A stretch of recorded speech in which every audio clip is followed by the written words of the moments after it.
নেভাল বেইজে নৌ সদস্যদের বাজানো নানা বাদ্যযন্ত্রের তালে নোঙ্গর করে মিয়ানমার থেকে ফেরা যুদ্ধজাহাজ সমুদ্র অভিযান।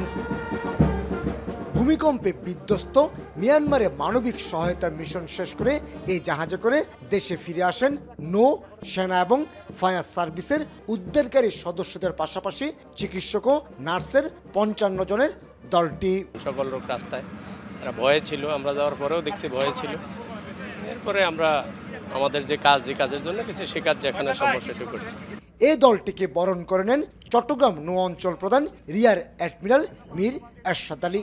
তবে এই জাহাজেই ২ বছর পর দেশে ফিরে আসার সুযোগ পেয়েছে ২০ কিশোর, যারা মানব পাচারকারী চক্রের কবলে পড়ে সমুদ্রপথে মালয়েশিয়া যাওয়ার সময় মিয়ানমার বাহিনীর হাতে আটক হয়ে কারাগারে ছিল। দালালের কাছে বিক্রি করে দেওয়া হয়, ওই দালালে বিক্রি করে দিয়ে আমাকে দালালের বিক্রি করে দেওয়ার পরে একদিন রাখছে ওইখানে টেকনাফের মধ্যে একটা পাহাড়ের উপর গুদামে। ওইখান থেকে আমাকে একদিন পরে পাচার করে দেওয়া হয় মায়ানমারে আমাকে ওইখানে মারধর করে টাকা নিয়েছে ১ লাখ টাকা। মায়ানমারে ২ বছর জেলে ছিলাম। ২ বছর জেলে বাংলাদেশে আসার জন্য অনেক অনুরোধ করতাম, তাই বাংলাদেশের নৌবাহিনী সমুদ্র অভিযান জাহাজ এসে আমাদেরকে ফিরে নিয়ে আসার পর নিয়ে এসেছে।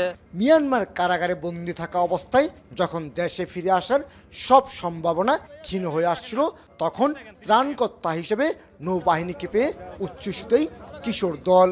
বাংলাদেশ নৌবাহিনীর সার্বিক ব্যবস্থাপনায় মুক্তিপ্রাপ্ত নাগরিকদের আজ নিরাপদে বাংলাদেশে নিয়ে আসা হয়েছে।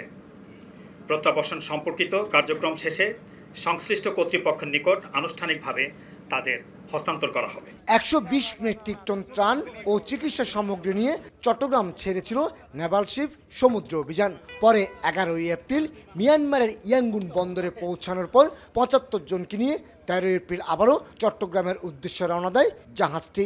মঙ্গলবার দুপুরে চট্টগ্রাম নেভাল বেইজে নোঙ্গর করে যুদ্ধজাহাজটি।